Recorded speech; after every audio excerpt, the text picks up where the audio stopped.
Do you feel sad, unmotivated, like you don't have a reason to get out of bed? I got a solution for you. It's called the scone.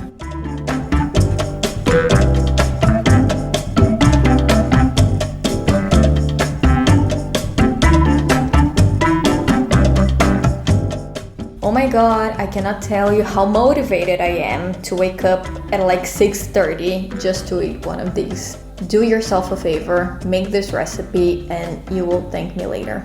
I love scones because I think they're really easy to make. The ingredients are really straightforward and they go really well in the morning with a cup of coffee or in the afternoon if you're having a cup of tea. How very British of you. And today we're not only making scones, but we're also making their proper accoutrements. Strawberry jam made from scratch and the beautiful, best thing ever to have graced us on this earth, clotted cream.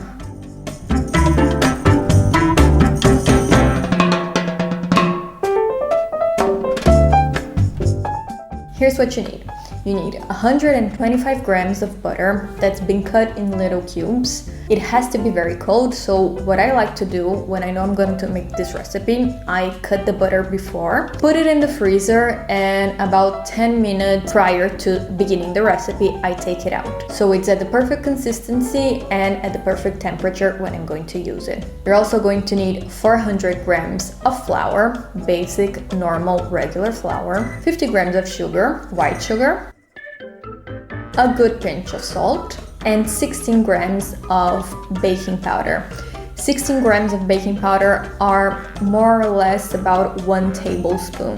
For the wet ingredients, you're going to need 1 egg and 230 to 250 milliliters of liquid.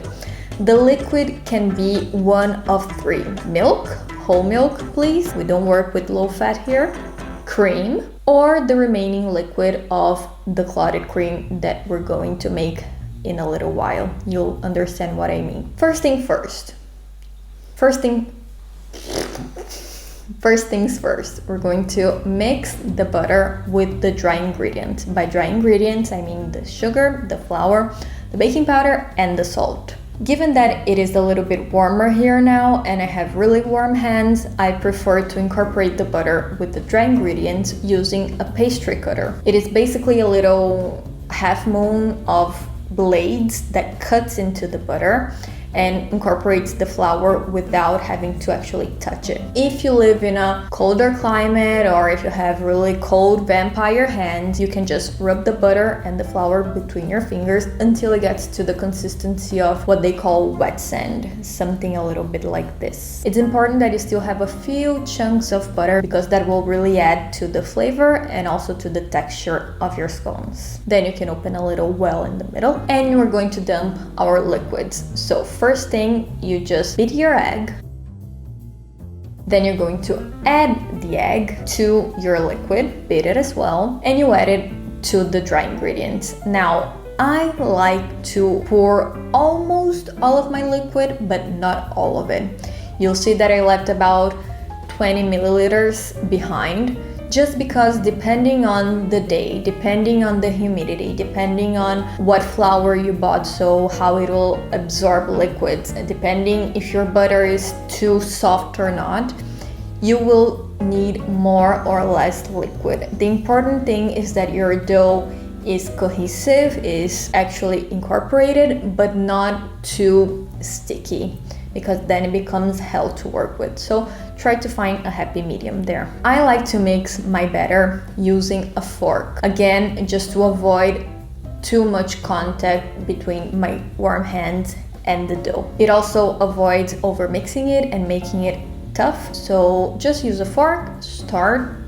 mixing it around, and once you see that it is almost completely combined, you can use your hands to just incorporate those last bits of flour to the mixture. Then you're going to flour a surface and dump your dough on it, and you can start rolling. I like thick scones. I would say probably this thick. No, I'm kidding, something like this.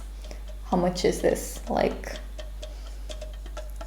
5 centimeters maybe. Once you roll it out, you can start cutting it. I use a cookie cutter, but you can also use the rim of a glass. You can cut it with a knife and make different shapes. So if you want it square, you can make it even into triangles. And what you want to try to do is to get the maximum amount of scones from this first roll. That being because once you start to re-roll this dough, it kind of, I wouldn't say it doesn't rise as much, but given that the cut isn't as fresh, maybe a few parts will have less rise than others and they won't look as pretty.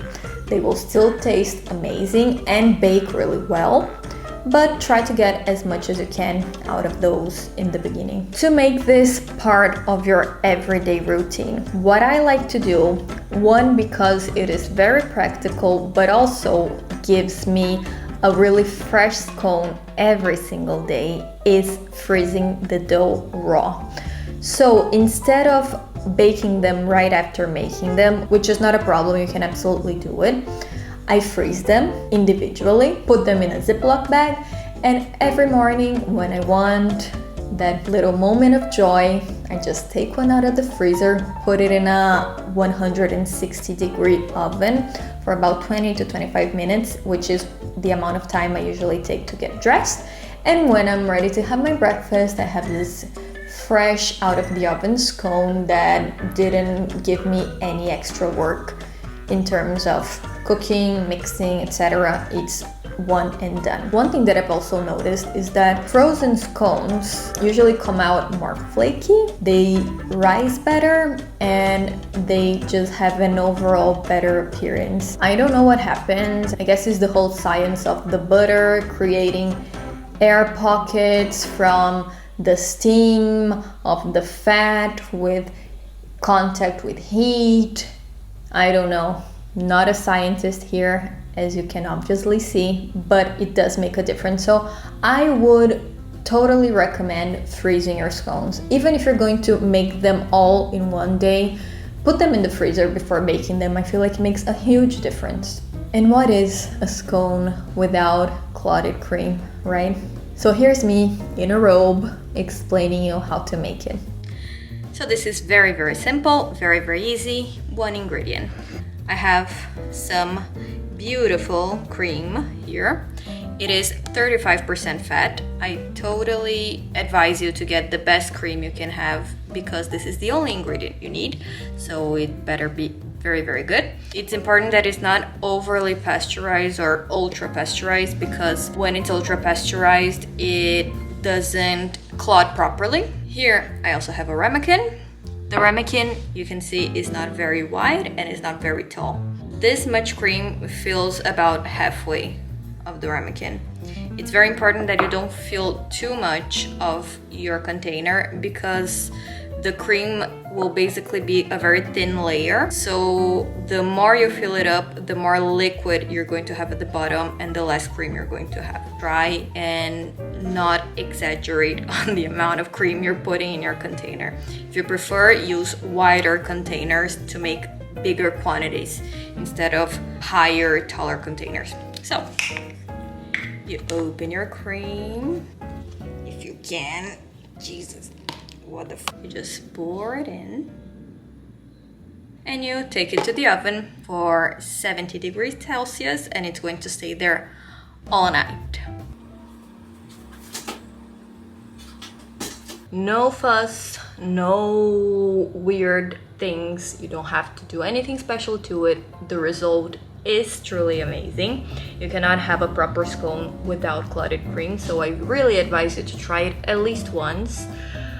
The combination of clotted cream and strawberry jam is just phenomenal. It's like my husband calls it kind of eating like a strawberry tart in breakfast form. It's really, really good. And it also complements a lot of the flavors in the scone. So the butter, the flakiness of the scone when it's warm with the clotted cream and the strawberry jam is perfection. You'll see that in the morning when we take the clotted cream out of the oven, it's going to have kind of a layer of cream that has solidified, and a few parts of this layer are going to be a little bit yellow, a little bit darker. Do not get scared by that. It is part of the process. It's almost like butter, because when you eat it, you don't even feel it, and it just melts together with all of the other flavors. Now it's going to stay in the oven for 12 hours. I'm going to bed, and when I wake up, all of the work will have been done by the magic of heat, and we will have amazing clotted cream to not spread yet because it needs to chill in the fridge for another 12 hours, but still delicious. And this is what it's supposed to look like after it's been in the fridge for a few hours. You see, it's completely solidified, and we want to scrape it. Beautiful clotted cream. And this is what I meant when I said that there will be a few yellow solids, but that is completely normal. It tastes exactly the same. It doesn't even honestly seem to show in the consistency itself when you're eating it. So don't get scared. I'm putting it in a container that I'm going to leave in the fridge, and it's going to keep for about 5 to 6 days. What's left here can be used to make your scones. So no waste and creamy goodness all the way to the end. And of course, the classic combination of scones and clotted cream is not complete without strawberry jam. You can buy the jam pre-made if the strawberries in your region are not in season, but I really think some fresh jam has just a more zingy, fresher taste than store-bought. So if you can make it, make it. And what you can do, if you're going to take the time to make jam, just make a lot of it and you can freeze it. You can see that I love freezing things by this video. So just cut the strawberries into little cubes. The size of the cubes is going to depend if you prefer a chunkier or more uniform jam. I like mine chunkier, so I don't cut my strawberries too small, but you can chop them up if you think that you want something a little bit more uniform. Then you're going to add some sugar to it. Here I'm working with 750 grams of strawberries, so I'm using about 3/4 cups of sugar and half a lemon. You're going to let this sit for about 30 minutes, and what this will do, it will allow the strawberries to release their juices and they'll become a little bit more tender. Once they get to this stage, you put them on the stove at a medium to low heat, and you will see that once it starts to boil, a little bit of foam will start to form. That is completely normal, don't get scared. That is the time you want to start mixing it with the spatula. And once it gets to a consistency like this, when you can drag your spatula to the bottom of the pan and you see that it leaves a little trail, it's done. A match made in food heaven. Scone, clotted cream, strawberry jam. I can't even.